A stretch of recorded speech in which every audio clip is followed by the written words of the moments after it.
जय श्री राम। मैं अंबुज तिवारी आप सभी का स्वागत करता हूं। आज हम यस्सी वर्मा का कॉन्सेप्ट ऑफ फिजिक्स 1 में पहला चैप्टर है इंट्रोडक्शन टू फिजिक्स का ऑब्जेक्टिव नंबर 1 डिस्कस करेंगे और जिसका पहला क्वेश्चन है which of the following sets can not enter into the list of fundamental quantities in any system of unit. Option A है length mass velocity, option B है length time velocity, option C है mass time and velocity, option D है length time and mass. तो हमें इसमें find करना है कि किसको हम फंडामेंटल यूनिट नहीं मान सकते। तो इसके लिए हमें क्या करना है कि देखो फंडामेंटल का जो प्रॉपर्टी ये होती है कि fundamental quantities are independent to each other, एक दूसरे से इंडिपेंडेंट होते हैं। अब हम ऑब्जेक्टिव नंबर 1 देखेंगे। देखिए तो इसका सॉल्यूशन क्या होगा। पहला तो यह है कि जो फिजिकल फंडामेंटल फिजिकल क्वांटिटी होना चाहिए, fundamental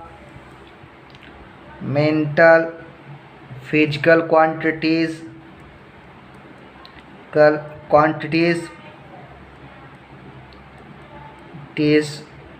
are independent to each other, dependent to each other। तो इसमें से हम यही इसका फंडामेंटल वाला प्रॉपर्टी यूज करेंगे। तो पहला हम देख लेते हैं। पहला ऑप्शन है ऑप्शन नंबर 1 देखेंगे। तो पहला ऑप्शन है लेंथ मास वेलोसिटी। अब देखिए यहाँ पे लेंथ जो है इंडिपेंडेंट है, मास इंडिपेंडेंट है और वेलोसिटी क्या होता है, velocity equal to displacement upon time होता है।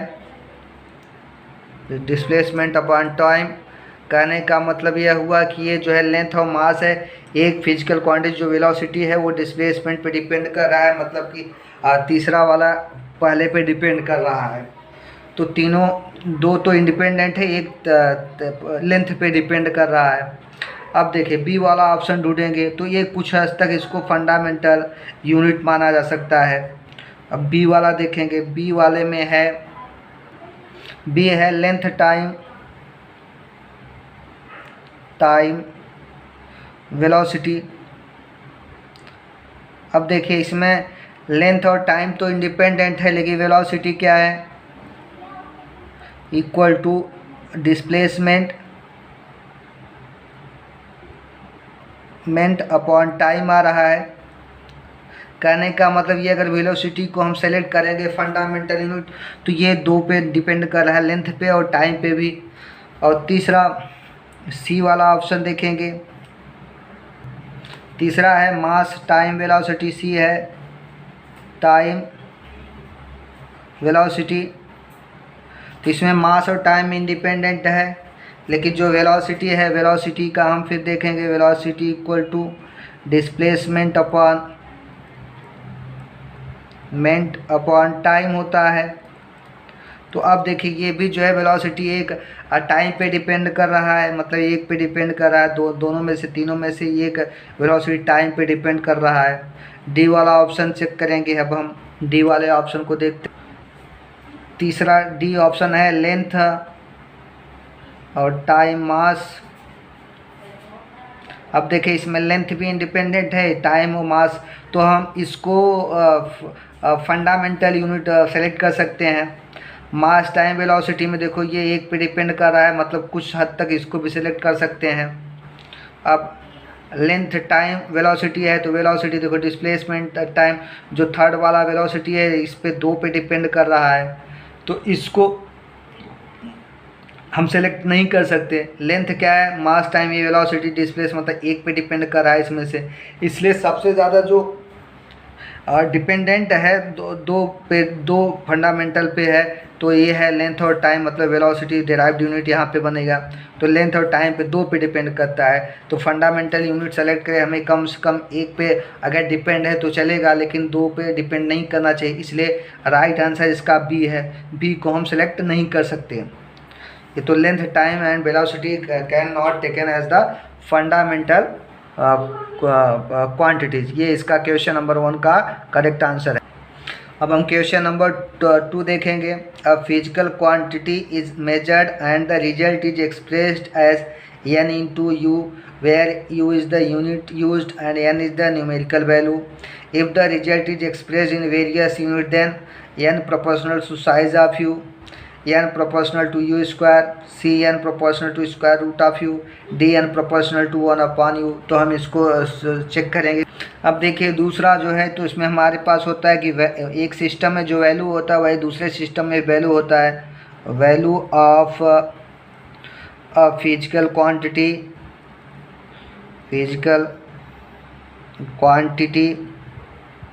In one system of unit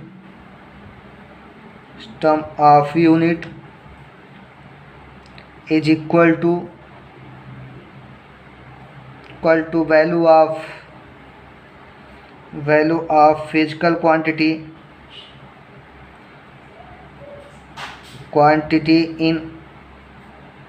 in other system of unit। ये हमारा कॉन्सेप्ट है। तो अगर हम सपोज करो कि n1v1 जो है वैल्यू ऑफ फिजिकल क्वांटिटी है in SI system, let value of physical quantity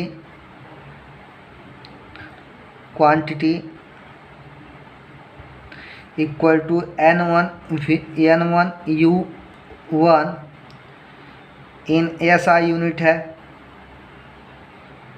SI unit पे है। अब let value of that physical quantity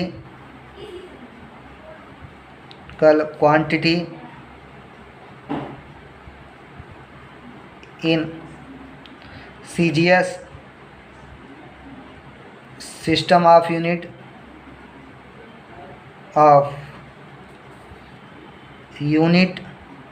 equal to n2u2 हो, n2u2 है।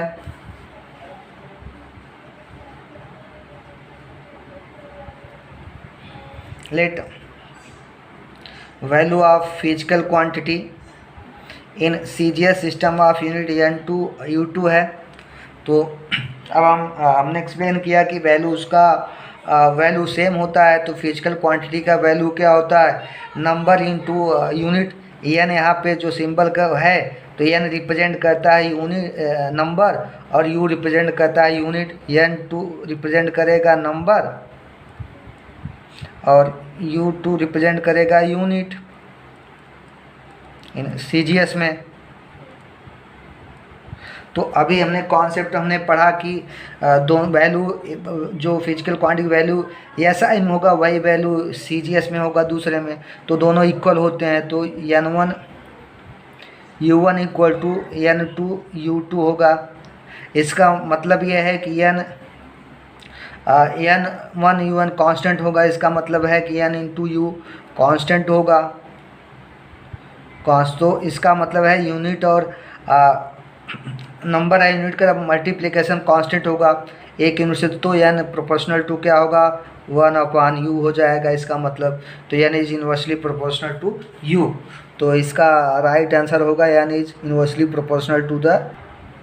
तो करेक्ट आंसर इसका है सी में सी रॉन्ग है। डी इसका करेक्ट आंसर है, n inversely proportional to u या n प्रोपोर्शनल टू 1/u। तो ये डी वाला आंसर इसका करेक्ट है। अब हम नेक्स्ट क्वेश्चन देखेंगे। तीसरे नंबर का क्वेश्चन है, suppose a quantity x can be dimensionally represented in terms of m, l and t, that is dimensional equation x equal to m power a L power B T power C the quantity mass. पहला option है A can always be dimensionally represent terms of L T and X. मतलब कि ये जो है M जो है तब मास का quantity always dimensionally represent L T x के फॉर्म में रिप्रेजेंट किया जा सकता है। Can never be dimensionally represent in terms of L T and भी कभी नहीं रिप्रेजेंट किया जा सकता। अब सी वाला है may be represent terms of L T and X if A equal to zero. D है may be represented in terms of L T and X if A equal to not जो मतलब मे be represent मतलब संभावना है represent करने का मतलब but correct नहीं एक्चुअली हो नहीं सकता, तो मे बी यूज किया हुआ है। तो हम इसको प्रॉब्लम को देखेंगे, सॉल्व करेंगे। देखिए अब क्वेश्चन है कि डायमेंशन एक्स दिया है, dimension equation of M power A L power B T power C. अब यहाँ से हमें एम की वैल्यू निकालना है। So M power A equal to होगा dimension of X divided by L power B and into T power C. ये हम लिख सकते हैं इसको X L power minus B T power minus C. तो एम की वैल्यू क्या होगा? So M equal to x L power minus B T power minus C whole power 1/a equal to dimension X power 1/a L power minus B by A T power minus C by A. ये अपना उसका dimension होगा। अब देखिए अगर ए की value zero होता है, अगर ए की वैल्यू जीरो हो गया तो ये क्या होगा? एम की वैल्यू एक्स पावर जीरो, सब इनफाइनाइट हो रहे हैं तो एम की जो वैल्यू होगा डायमेंशनल फार्मूला में सब एग्जिस्ट नहीं होगा, डज नॉट एग्जिस्ट ही नहीं होगा। ठीक है, डज नॉट एग्जिस्ट ही नहीं होगा। अब अगर a equal to not zero हो अगर a equal to not zero हो तो एम की वैल्यू x और l और t के फॉर्म में रिप्रेजेंट किया जा सकता है। तो अब इसका हम देखेंगे option number 1 and 2 A B C D में कौन सा कर। अब देखिए हमने अभी सॉल्व किया तो पहला ऑप्शन है can always be dimensionally represent terms of L T and x के फॉर्म में। तो ये पहला ऑप्शन है कैन ऑलवेज भी dimensionally represent terms of L T and X, मतलब रिप्रेजेंट किया जैसा, लेकिन यहाँ पे जब ए की वैल्यू जीरो हो जाता है तो नहीं रिप्रेजेंट होगा, मतलब पहला ऑप्शन रॉन्ग है। दूसरा कैन नेवर भी dimensionally represented in terms of L T x, ये भी रॉन्ग इसलिए हुआ कि जब ए की वैल्यू जीरो नहीं होगा तो रिप्रेजेंट किया जा सकता है। सी है may be represent in terms of L T and X if A equal to zero, A zero पे एग्जिस्ट नहीं होगा। तो डी क्या है? May be represent terms of L T and X if A equal to not zero. तो correct answer इसका D है। अब हम नेक्स्ट क्वेश्चन में चलेंगे। डायमेंशनलेस क्वांटिटी, ऑप्शन ए है never has a unit, B always has an unit, C may have unit, D does not exist. अब देखिए इसमें हमें ये क्वेश्चन ये है कि अगर डायमेंशनलेस क्वांटिटी है तो क्या उसका यूनिट होगा। अब हम पहले तो एग्जांपल एक ले लेते हैं एंगल का। एंगल क्या होता है? Angle equal to arc upon radius होता है। तो आर्क का जो है आर्क रिप्रेजेंट होता है लेंथ में, तो इसका जो है लेंथ में हो गया, रेडियस भी लेंथ में हो गया। तो डायमेंशन क्या होगा एंगल का डायमेंशन एल अपॉन एल हो जाएगा, that is L upon L equal to L power zero. मतलब डायमेंशन नहीं है, ये एंगल इज डायमेंशनलेस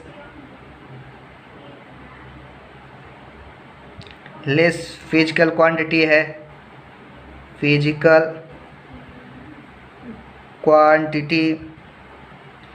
ये बट क्या है? बट इसका यूनिट क्या होता है? बट यूनिट इज रेडियन होता है, इसका रेडियन होता है।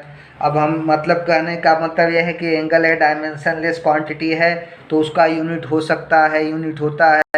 तो अब देखिए इसमें क्या है, dimensionless quantity never has unit, wrong है, always has unit and may be have unit, does not exist. इसमें चेक करेंगे तो देखिए नेवर हैज यूनिट ये तो रॉन्ग हो गया क्योंकि यूनिट उसका अगर डायमेंशन तो यूनिट होता है। ऑलवेज हैज अ यूनिट ये भी चेक करना है कि होता है कि नहीं है। मे हैव यूनिट, यूनिट होगा, ये करेक्ट है। डी डज नॉट एग्जिस्ट, मतलब अभी हमारे पास दो ऑप्शन बचे बी और सी। बी और सी में चेक करना है करेक्ट कौन है, तो बी सी को चेक करेंगे। अब देखिए हमें एंगल वाला एग्जांपल, एक और एग्जांपल लेते हैं, हम स्ट्रेन लेते हैं। स्ट्रेन क्या होता है, लॉन्गिट्यूडनल स्ट्रेन लेंगे तो change in length divided by initial length. अभी हमारा लॉन्गिट्यूडनल स्ट्रेन हुआ तो देखिए इसमें चेंज इन लेंथ अपना delta L divide by L, तो इसका डायमेंशन क्या होगा, तो डायमेंशन इसको एल से रिप्रेजेंट करेंगे और इसको भी एल से। चेंज इन लेंथ तो ये एल पावर 0 हो गया, तो डायमेंशन लेस है। स्ट्रेन इज डायमेंशन लेस, अभी इसका डायमेंशन लेस हो गया। और यूनिट इसका देखिए, यूनिट क्या होगा, ये यूनिट भी इसका यूनिट देखिए change in length upon initial length हो गया। तो इसका यूनिट क्या होगा, यूनिट लेस है। ये जो है स्ट्रेन इज, सो स्ट्रेन जो होता है, स्ट्रेन इज डायमेंशन लेस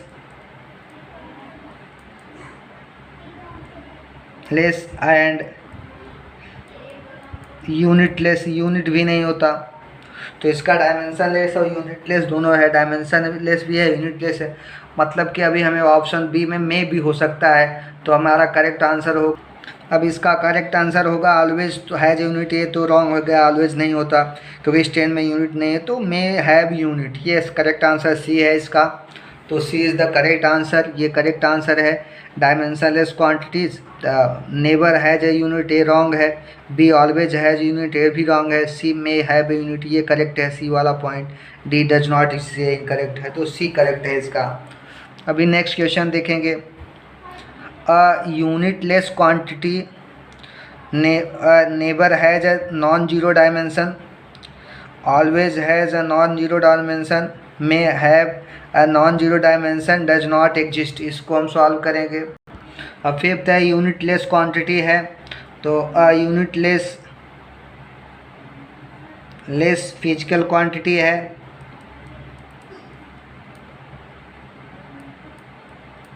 मतलब जिसका यूनिट नहीं है। अगर यूनिट नहीं है तो डायमेंशन कभी नहीं होगा, डायमेंशन नहीं होता। यूनिट नहीं तो डायमेंशन नहीं, तो यूनिटलेस क्वांटिटी तो has never non zero dimension, कभी भी उसका डायमेंशन नहीं होगा नॉन जीरो डायमेंशन। अगर यूनिट नहीं है, unitless quantity has no dimension, dimension नहीं होता। बट अगर डायमेंशन लेस क्वांटिटी है, डायमेंशन लेस क्वांटिटी में भी यूनिट, डायमेंशन लेस क्वांटिटी का यूनिट हो सकता है, बट यूनिट लेस है तो उसका डायमेंशन नहीं होगा। तो डायमेंशन लेस क्वांटिटी का यूनिट नहीं होता, but unit less physical quantity has never non zero dimension, कभी यूनिट लेस है तो उसका डायमेंशन नहीं होगा। लेकिन अगर डायमेंशन लेस है तो उसका में भी यूनिट हो सकता है। अब देखिए क्वेश्चन नंबर 6 है, integration d x upon square root of 2ax minus x square equal to a power n sine inverse of x by a minus 1। तो वैल्यू ऑफ n इज, ये 0 है, b इक्वल टू -1 है, c equal to 1, d equal to none of this. Hint दिया है, you may use dimension analysis to solve the problem. इसको हमें solve करके, तो ये देखिए हमारा यही इक्वेशन है। इसमें ए एन की वैल्यू फाइंड कर, integration d x upon 2ax minus x equal to a power n sine inverse of x by a minus 1। अब इसमें है क्या, हमें ये देखना है कि देखो ये 2x माइनस एक्स स्क्वायर है, तो हम सेम फिजिकल क्वांटिटी को ही ऐड और सब्ट्रैक्ट कर सकते हैं। Same dimension, we can add only those physical quantity which has the same dimension. सिर्फ एक ही डायमेंशन जिसका उसी फिजिकल क्वांटिटी को ऐड जोड़ सकते हैं या सब्ट्रैक्ट कर सकते हैं जिनका डायमेंशन सेम होता है, मतलब कि dimension of 2ax equal to dimension of x square होगा। तो यहाँ पे डायमेंशन 2 का डायमेंशन नहीं होता और a का डायमेंशन a सपोज कर ले a into dimension of x distance L हो जाएगा। यहाँ पे डायमेंशन ऑफ एक्स स्क्वायर का हो गया लेंथ का स्क्वायर एल स्क्वायर हो जाएगा, क्योंकि एक्स स्क्वायर है तो एल इंटू एल होगा तो एल स्क्वायर हो गया। यहाँ लिख देता हूँ dimension of x square equal to length में मेजर करते हैं तो लेंथ इंटू एल हो जाएगा 2 बार, तो एल स्क्वायर हो गया। तो यहाँ पे एल हो गया तो ए की वैल्यू क्या होगा, सो डायमेंशन ऑफ ए हो जाएगा एल स्क्वायर अपॉन एल, ये हो गया अपना एल। तो डायमेंशन ऑफ ए की वैल्यू एल आ गया। अब देखिए यहाँ पे जो इंटीग्रेशन है तो dimension of left hand side equal to dimension of right hand side. अभी इसको हम इक्वेशन नंबर 1 सपोज कर लेते हैं। तो dimension of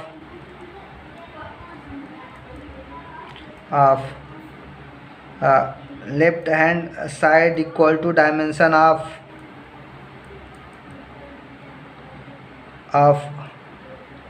right hand side, dimensions of left hand side equal dimension of left hand side. तो इसका dx है, dx लेंथ होता है, तो लेंथ का डायमेंशन क्या होगा, लेंथ का इंटीग्रेशन का डायमेंशन नहीं ऑपरेशन है, लेंथ का डायरेक्शन dx का डायमेंशन l होगा। तो ये हो गया l डिवाइडेड बाई, अभी हमने a का डायमेंशन फाइंड किया, a का l है और तो 2 हो गया a x, इसका लिखेंगे हम dimension l, 2l into x का डायमेंशन l हो गया माइनस l स्क्वायर हो गया equal to dimension l power n आ गया, l पावर n हो गया। अब साइन इनवर्स का डायमेंशन नहीं होता तो ये हो गया है, सो ये इक्वल टू हो गया और रिप्रेजेंट करेगा, दिस रिप्रेजेंट करेगा, ये हो गया इक्वल टू